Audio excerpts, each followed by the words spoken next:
Bonjour et bienvenue. Vous écoutez l'expérience inédite. Je suis Patrick Walid, partenaire Digital Experience et Retail au sein du groupe OnePoint.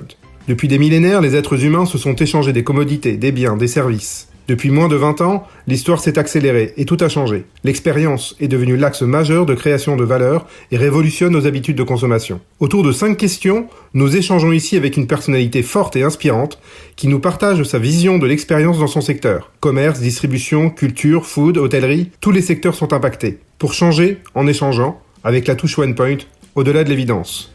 Bienvenue dans l'expérience inédite. On vous a jamais dit le client est roi. S'il y a une chose qui me met hors de moi, ce sont les mauvais vendeurs. Ce magasin est magique. Si vous aimez être reçu comme un chien dans un jeu de quilles. Vous êtes dans la boutique idéale pour ça, monsieur Louis. Ouvrons le magasin. Merci Roy d'être avec nous aujourd'hui. On est très honorés de ta présence. Je le dis au nom de OnePoint. Tu le sais, on est ici pour parler de l'influence de l'expérience dans nos manières de consommer. Alors je dis un gros mot, forcément, puisque tu es dans le monde de la culture. Donc est-ce qu'on dit qu'on consomme de la culture ? On pourrait en parler si tu veux. Ce sera un autre sujet. Voilà, donc je commence avec un gros mot. On n'est pas là pour consommer de la culture, mais on est là pour parler de comment l'expérience a une influence, un impact extrêmement fort sur le monde dans lequel tu évolues. Alors pour éclairer un peu nos auditeurs, nos spectateurs, puisque je le rappelle, on va retrouver cet échange en podcast sur les plateformes de podcast à partir de demain. Donc on pourra retrouver cet échange. Pour ceux qui ne te connaissent pas, donc Roy, tu es un personnage hybride entre la culture et le digital, et tu es une personnalité influente, importante de ce secteur-là. De monde qu'on pourrait imaginer ne pas facilement cohabiter, mais tu vas nous éclairer sur ce sujet-là. Tu as travaillé chez MK2, donc exploitant de cinéma, et sur lesquels tu as mis des choses en place très précises sur le domaine de l'expérience. Ensuite, tu as travaillé à l'INA, à un moment important de l'INA, où la digitalisation des contenus, de tout le fonds documentaire qui aurait peut-être été amené à disparaître sans cette digitalisation, a permis une exploitation incroyable de ces contenus qu'on retrouve d'ailleurs sur Instagram notamment aujourd'hui. Et depuis maintenant, je crois, 8 ans, tu es en charge à la RMNGP, à la Réunion des musées nationaux Grand Palais, en charge de toutes les activités digitales. Et donc c'est à ce titre que tu vas nous parler, et à ce titre que tu as la gentillesse de bien vouloir répondre à nos questions. Donc, pour ceux qui suivent ce live depuis quelques semaines maintenant, il y a 5 questions autour de l'expérience. Avant de te laisser la parole, je voudrais juste, si tu me le permets, raconter comment on s'est rencontrés et où on s'est rencontrés. Parce que ça a un rapport très très précis c'est un lien très précis avec l'expérience. On s'est rencontrés en 2006. J'ai vérifié la date hier. En 2006, à San Francisco, on était tous les deux, on faisait partie des quelques Français qui étaient invités par Google pour participer à un événement qui s'appelle le Google Zeitgeist, dans lequel donc Google invitait des personnalités éminentes à venir sur scène, et nous on était là pour les écouter. Parmi ces personnalités éminentes, il y avait des gens très intéressants, notamment un garçon qui s'appelle Mark Zuckerberg et qui à l'époque n'était pas très connu, mais qui a fait un petit bonhomme de chemin depuis. Et il y avait en introduction de cette série de conférences Sergey Brin, je crois, l'un des 2 fondateurs de Google, qui était venu et qui nous avait raconté, je ne sais pas si tu te souviens de ça, qu'il avait eu une mauvaise expérience. Et sa mauvaise expérience, c'était qu'il avait réalisé, en partant de chez lui le matin, qu'il avait débranché 8 ou 10 câbles différents, avec 10 plugs différents. Tu te souviens de ça? Avec son téléphone, son ordinateur, etc. Il dit, c'est pas possible que dans le monde entier, on n'arrive pas à se mettre d'accord sur un plug universel. Et il nous a rappelé quelque chose qui m'a marqué depuis, qu'il y a un seul endroit où il y a un standard électronique dans le monde sur lequel l'ensemble des pays sont mis d'accord, ce sont les allumes-cigares dans les voitures. C'est le seul truc universel. Donc, si on arrive à se mettre d'accord pour des cigarettes dans des voitures, on devrait se mettre d'accord pour procurer une expérience un peu meilleure à l'ensemble des consommateurs, sur l'ensemble des sujets qui nous aident. Alors, Roy, j'ai beaucoup parlé, mais on est là pour t'écouter toi. Donc, je vais me taire, je vais te poser la première question. Quelle est pour toi la définition de l'expérience ? Écoute, la définition de l'expérience pour moi est une sorte de définition dialectique, de dualité. Ce qu'on pourrait dire action et sensation, agir et sentir.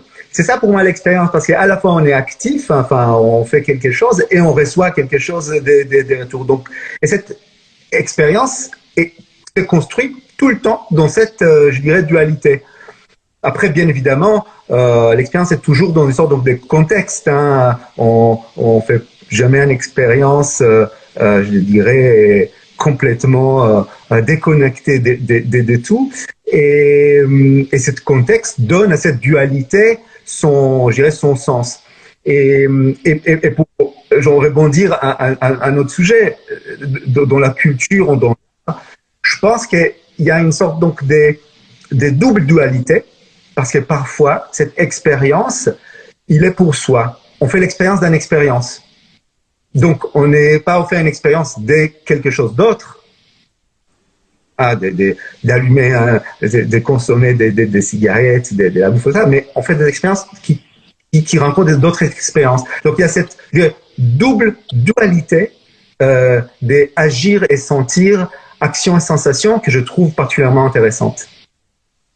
Très intéressant, effectivement, ce sujet d'agir. Tu penses que si on n'agit pas, alors effectivement, en l'espèce, dans le cadre culturel, comment est-ce qu'on agit? On pense exposition, on pense expérience muséale, on pense aller visiter quelque chose. Comment est-ce que moi je suis acteur de ça? Comment est-ce que le monde de la culture, qui donne des choses à voir, à comprendre, comment lui, il peut s'emparer d'une interaction avec un spectateur, avec un visiteur, qui jusque-là était plutôt justement un visiteur passif?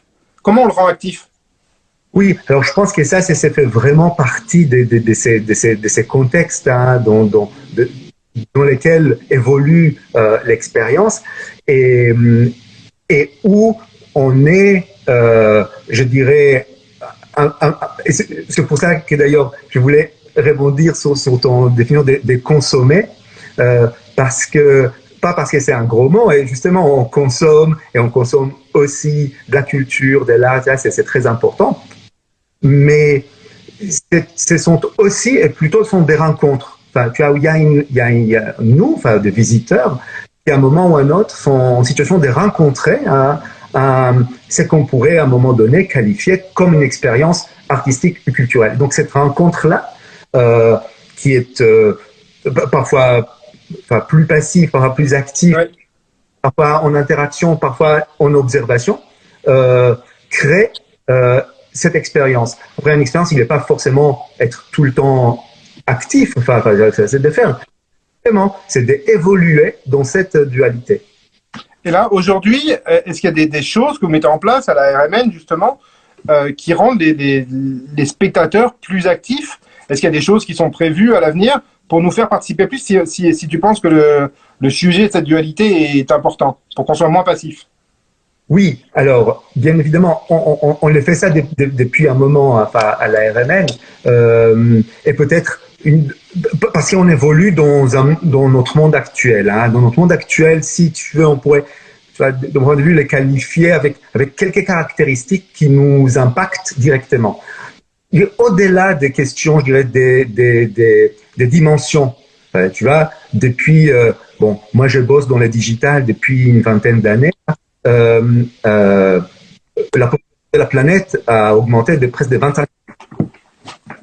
Donc il y a une question tout simplement de ce que dans le monde où on est qui est très important. Mais au-delà de ça et en parallèle, les dernières années, on voit une sorte donc d'accélération, complexification. Le monde est plus complexe hein, dans son sens. Et troisièmement, qui nous impacte aussi grandement, c'est que tout devient média. Hein, donc là, on est sur un média. Et cette notion-là, je pense, des accélérations, des complexités et des médias sont très importants pour nous. Je te donne trois exemples les dernières années dans différentes actions. Tu vois, par exemple, il y a plusieurs années, on a réalisé que nos publics est un média. Enfin, c'est pas seulement médias. Mais ils produisent eux-mêmes de l'information. Chacun de nos visiteurs, ouais, médiateurs, est un média potentiel, hein, parce qu'ils sont actifs sur les réseaux sociaux, ils diffusent.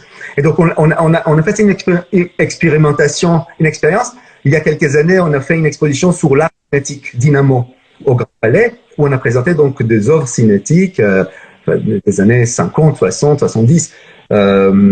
Et on a compris que ce sera, enfin on a compris, on a essayé et puis on a compris, c'est que le public très friand à prendre en photo d'utiliser son smartphone.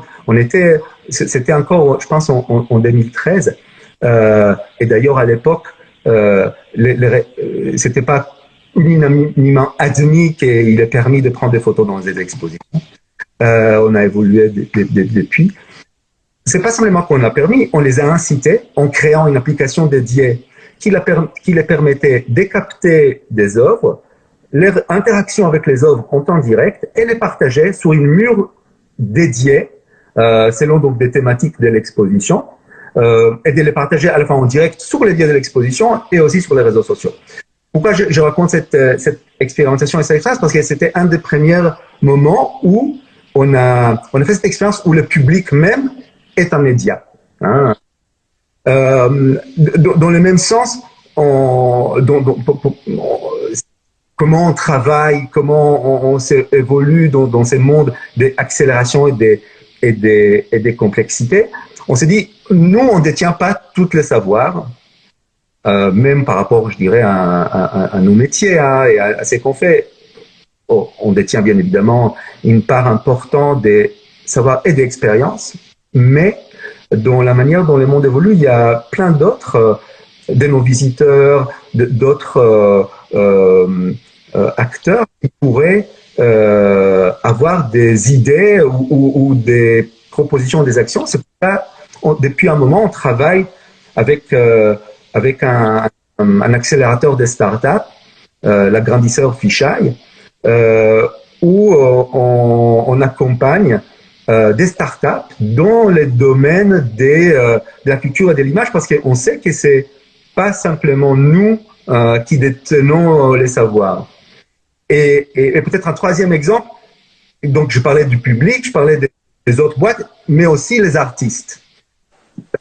Une typologie des partenaires très importants pour nous, qui échappe d'ailleurs à cette question je dirais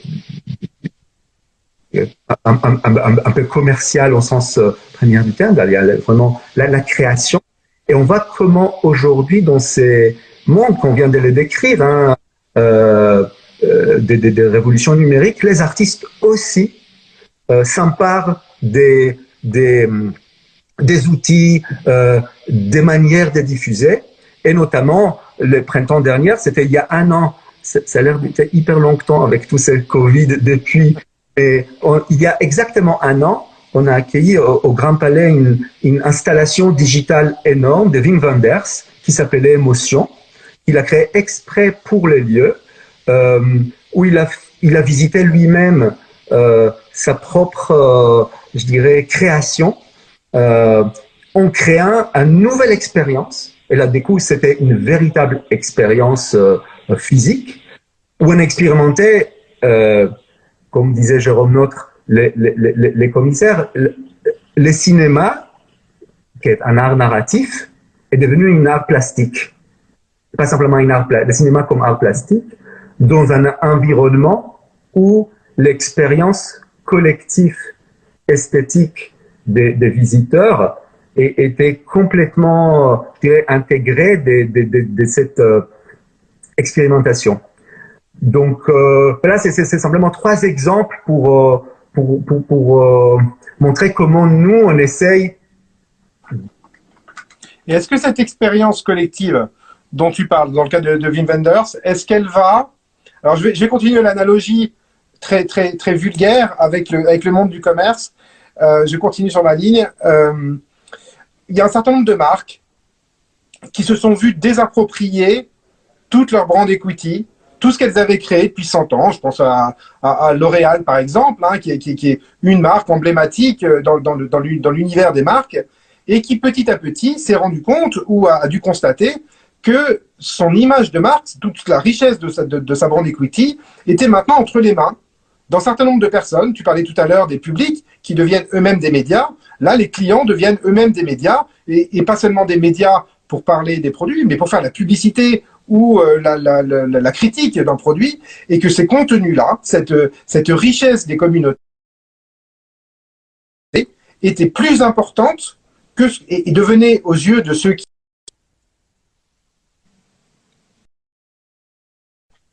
allait devenir des médias plus influents que la marque elle-même dans ce qu'elle a donné, plus légitime, plus crédible. Est-ce que dans le monde de la culture, on remarque la même chose, c'est-à-dire, est-ce que les artistes en sont arrivés à un point où il y a une désappropriation de l'œuvre ou de la manière de créer une œuvre et que les artistes partagent la création d'une œuvre avec des communautés? Est-ce que ça existe, ça? Oui, enfin, je pense qu'il y a plusieurs questions, en fait, dans la question. Il est clair que... Oui.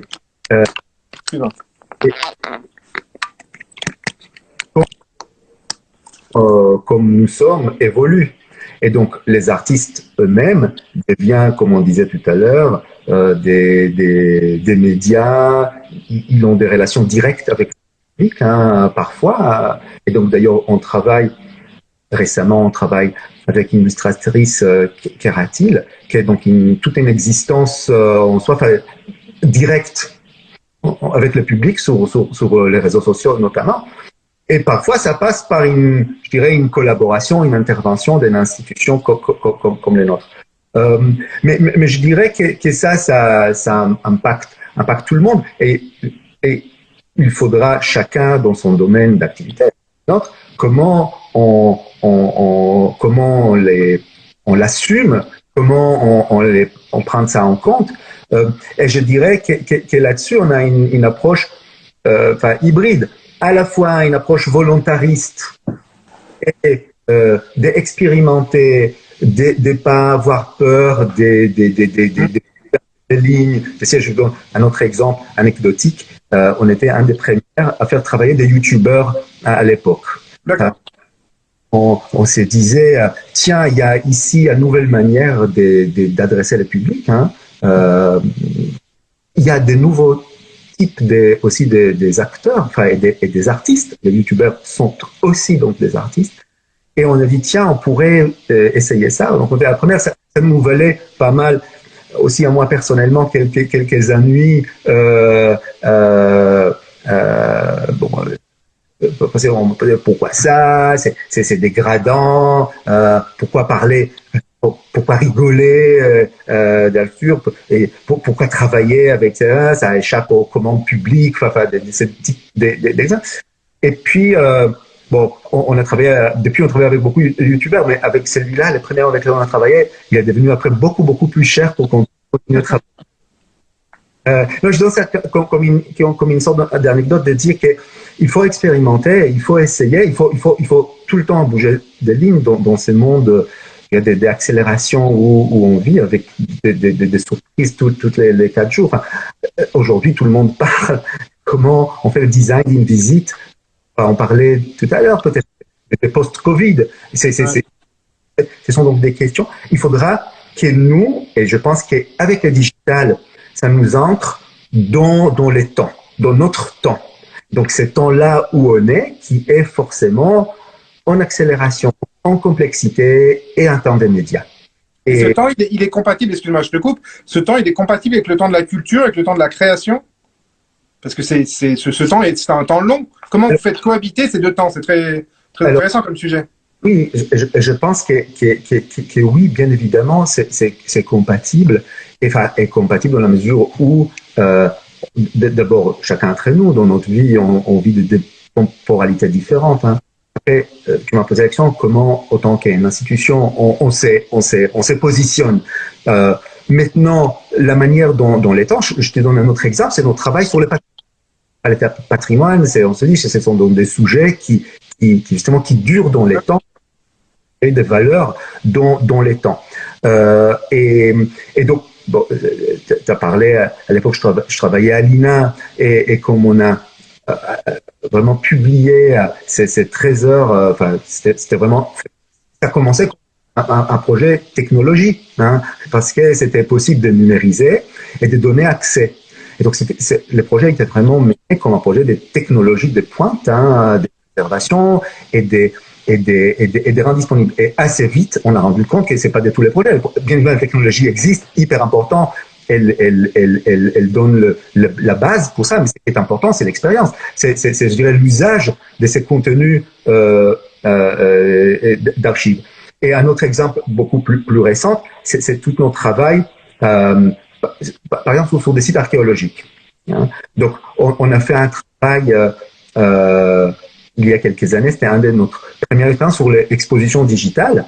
On travaillait sur les sites archéologiques des Proche-Orient, de la Syrie et d'Irak, qui est détruit ou dommagé par Daesh. Et on a fait un travail avec des outils complètement digitaux, enfin des scans, des reconstructions, réalité virtuelle, des drones de réalité virtuelle, pour donner une expérience au public, une expérience complètement actuelle, je dirais, qui les permette de vivre des patrimoines millénaires et parfois détruits. Et donc, je pense que là, il y a une manière, bien évidemment, de faire cohabiter différentes temporalités, comme tu viens de me poser la question. Toujours peut-être avec encore une fois, une sorte donc, de binôme entre une approche très volontariste et très ancrée dans son temps, avec une perspective et ambition, mais aussi humble parce qu'on ne sait pas. Donc il faut essayer, il faut le faire pour pouvoir, pas pour réussir, pour aller de. Et dans ta perception et dans ton expérience, on parlait de temporalité, parlons d'espace. Là, tu nous parles de l'expo sur la Syrie, justement. À quel point les spectateurs, les visiteurs sont appétents à aller absorber une information qui n'est pas là, qui n'est pas réelle, qui n'est pas en live autour d'eux. Je ne suis pas en Syrie, ou je ne suis pas à Alep, ou je ne suis pas, etc. Je reconstitue tout ça. Est-ce que ça fonctionne aussi dans... Je comprends la notion de temps. On peut parler des cinémas. Tu as travaillé aussi chez MK2. La manière dont les cinémas se réinventent en invitant le spectacle vivant. Il y a le Bolchoï chez Pathé Beaugrenelle en live. On peut aller voir des spectacles. Voilà, le spectacle vivant s'invite. Ou des spectacles comiques, ou que sais-je. En tout cas, la culture live s'invite dans un cinéma qui, comme tu le disais, était plutôt dans une démarche ou un art narratif. Comment ces croisements se font? Est-ce que tu penses qu'il y a une appétence, un futur pour cette dimension spatiale complètement réinventée à l'intérieur des musées? Oui, la réponse est oui, parce que la visite des musées est une visite physique qui se passe dans l'espace. Je rebondis simplement sur tu m'as donné une perche là, sur MK2 et la manière dont pas qu'on réinvente, mais on explore les frontières de ce qui est cinéma, de ce qui est, on les ressent tout le temps.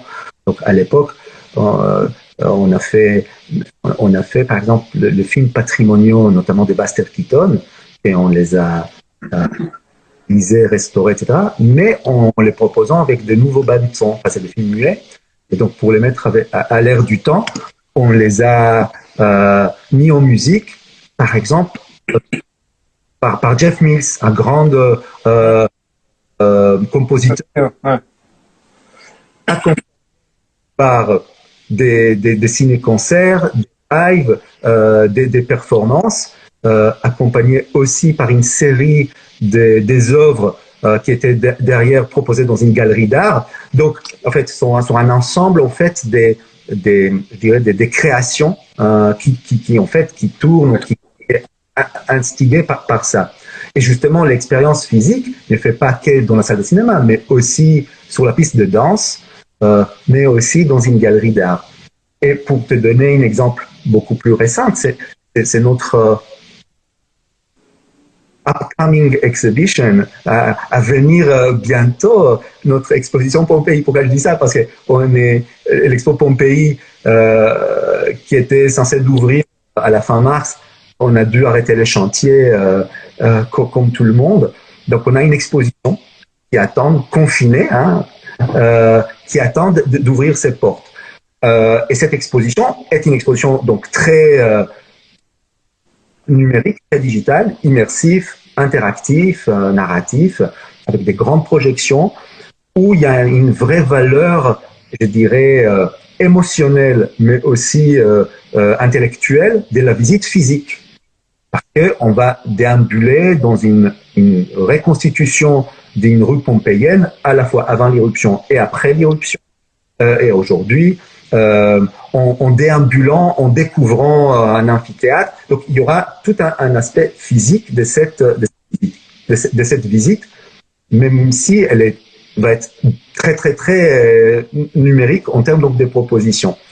On n'a pas perdu l'espoir. Au contraire, on travaille fort pour pouvoir l'ouvrir dans les règles sanitaires les plus adaptées, je l'espère bientôt. Mais en même temps, enfin, entre-temps, ou en attendant, on propose aujourd'hui une expérience Pompéi chez vous, enfin en ligne, qui est, je dirais, ça remplace pas. Ça, c'est pas une simple déclinaison. Expérience propre d'une exposition Pompéi chez vous. Comme on a vraiment une conception de la visite qui est à 360 degrés, ça veut dire que pour nous les visiteurs, il est un visiteur avant qu'il vienne, bien évidemment quand il est là, qu'il ou elles sont là, et après la visite. Mais aussi complètement en parallèle, même s'il ne vient pas, ce sont des visiteurs potentiels. Et donc la proposition de Pompéi chez vous répond à ça, parce qu'aujourd'hui en ligne on peut trouver plein de vidéos, des podcasts, d'activités pour des jeunes, activités en famille, des jeux. On trouve une expérience en réalité augmentée où on peut incarner une Livie, enfin un statue qui a été trouvé dans les ruines de Pompéi chez soi, dans les salons, ou une expérience en réalité virtuelle, carrément, soit à travers un vidéo 360, soit on les télécharge, on les regarde dans son casque. Donc, en fait, c'est une multitude d'expériences qui font vivre une expérience, qui ne remplacent en rien, qui s'ajoutent, ou supplémentent, si j'ose dire, supplémentent des Derrida dans ces sens, où ça ne remplace pas, mais ça s'ajoute à une expérience physique qui a toute sa force et toute son mérite. Pour rebondir sur ce que tu dis et pour prendre une question qui nous a été posée, est-ce que justement, alors on a parlé beaucoup de dualité, depuis tout à l'heure tu as démarré avec la dualité, après on était sur le temps, sur l'espace, etc. Est-ce que cette dualité des expériences que vous proposez, c'est-à-dire l'expérience, on va dire classique d'un musée, d'une exposition, d'une visite, augmentée ou complémentée, comme tu l'as dit, par du digital, est-ce que ça favorise la culture pour tous, je ne sais pas comment vous l'appelez, mais en tout cas un accès beaucoup plus large au monde de la culture, si tant est que le monde de la culture en ait envie, mais pour ceux qui en ont envie, au sein du monde de la culture, est-ce que ça contribue à ça, ou est-ce qu'il y a un côté gadget, ou comment on fait pour éviter le côté gadget pour dire des choses de manière plus positive? Oui, je pense qu'il faudra éviter les côtés gadgets dans la mesure où justement les gadgets, il ajoutent en rien. Enfin, peut-être il fait briller pour un instant T, mais ça fait pas partie vraiment de l'expérience.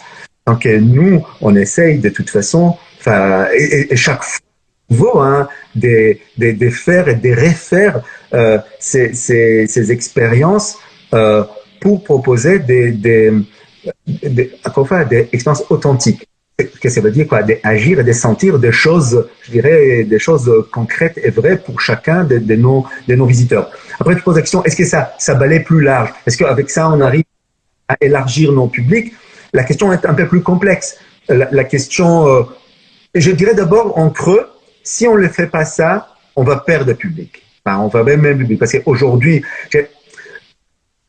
notre public, je viens au dernier sondage, 92% de nos publics ont des smartphones. et plus que la moitié de ces publics font usage de leur smartphone en lien avec. Donc, de ne pas proposer une expérience qui inclut ce smartphone en lien avec la visite, c'est pas qu'on est, on va les perdre si on veut pas les proposer. C'est pour ça qu'on propose donc des billetteries en ligne horodatées sur son smartphone. C'est pour ça qu'on a donc des CRM. C'est pour ça que notre boutique en ligne aussi, il est accessible par smartphone et c'est fait partie, je dirais, de l'expérience de tout le monde tous les jours. Donc, on peut pas être en retrait, vaut mieux pas être en retrait par rapport à ça. Par contre, et en plus, pour toucher d'autres types de publics, du coup, il y a vraiment une question de qualifier nos publics cibles. C'est qu'on sait très bien que c'est très lié au contenu qu'on leur propose. Hein. C'est pas par rapport aux différents types de contenus et que derrière d'aller chercher et d'élargir ce public. Oui, notamment sur les nouveaux canaux des diffusions. Enfin, qu'on a fait pour l'exposition Venise il y a un an et demi une opération avec Snapchat. C'était en effet de trouver de nouveaux publics. Je dirais, c'était pour éviter le côté gadget, hein, où là, c'était vraiment basé sur des masques vénitiennes originales, issus donc des festivals. Vous étiez en avance avec les masques alors, ouais, c'est ça. Et donc, du coup, il y avait une cohérence, je dirais, entre les formats et l'usage, et la proposition qui est derrière à envoyer le public, s'il veut, à éventuellement aussi une visite physique. Hein. Mais c'était pas l'idée, c'est pas de transformer tout de suite, mais c'est de faire une expérience en soi qui découvre la notion de masque vénitienne à un public qui est peut-être pas initié à ça. D'accord. Et donc, cette appropriation est passée par un outil digital. Il aurait pu passer par autre chose, mais ça a permis une plus grande appropriation ou une plus grande proximité avec l'exposition, c'est ça? Absolument. Ça a permis cette proximité des utilisateurs et ce type d'activation aussi vise des segments qu'on ne touche pas forcément par les autres canaux. Ouais. Nos abonnés, on a un outil CRM et des systèmes d'abonnement performantes qui touchent donc, je dirais, les différentes typologies des relations relationnelles des publics. Parfois, il faut aller chercher encore plus loin. Hein. Donc ça, c'est un des exemples. Il y a une question, alors on n'avait pas prévu de partir sur ce terrain-là, mais j'ai vu une question dans les spectateurs, une question sur l'impact justement que cela a sur justement une potentielle désincarnation dans la création artistique, de ces outils digitaux, d'une certaine distanciation entre la manière de créer ou l'art de créer et des nouveaux outils qui sont là, même si l'utilisation des outils technologiques date pas d'hier dans la création artistique.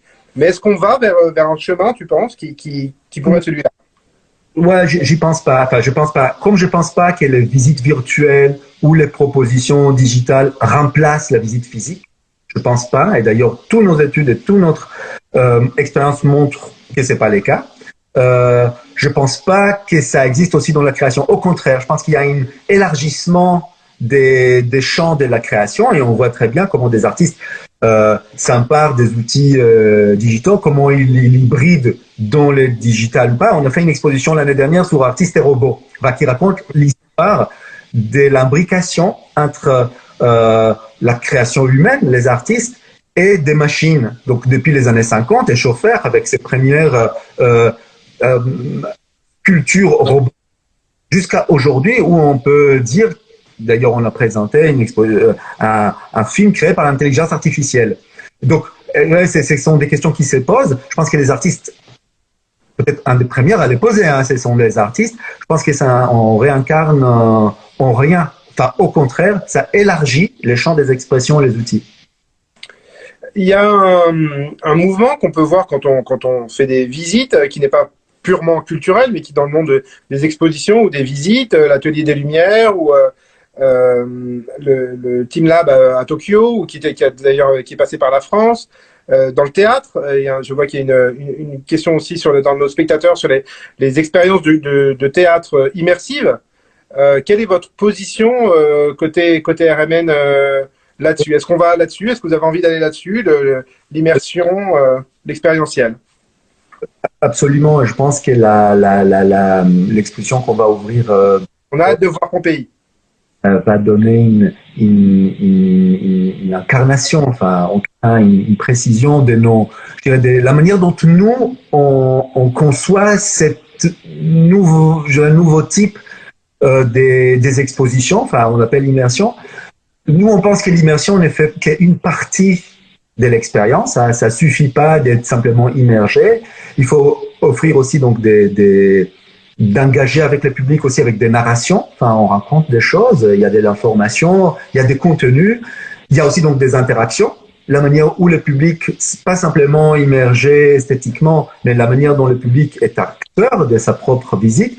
Donc, en fait, c'est peut-être la combinaison de ces trois typologies qui sont à la fois immersion, sensation, narration, information et interaction qui font que on élargit encore, enfin, c'est qu'on disait tout à l'heure par rapport aux articles, par rapport à nous, producteurs des expositions, les champs de ce qui est une exposition.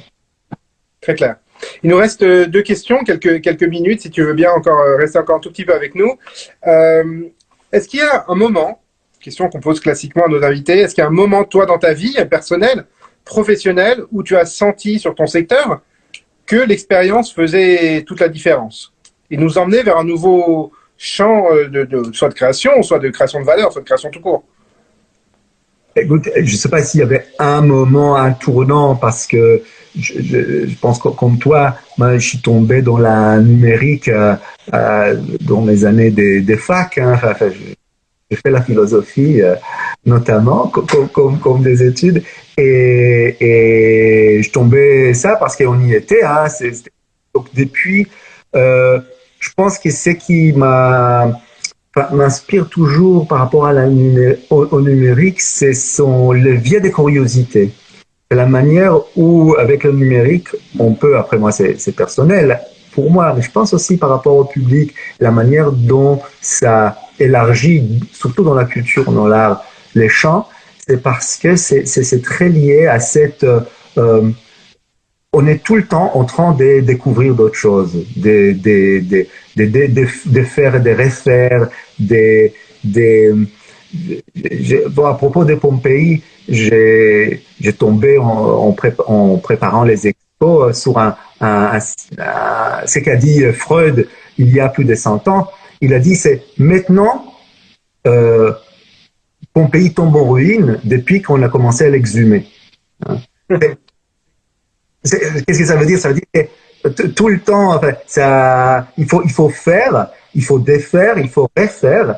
Et je pense qu'avec le numérique et aujourd'hui, la manière où il articule dans la culture, on arrive il est souhaitable qu'on arrive à le faire.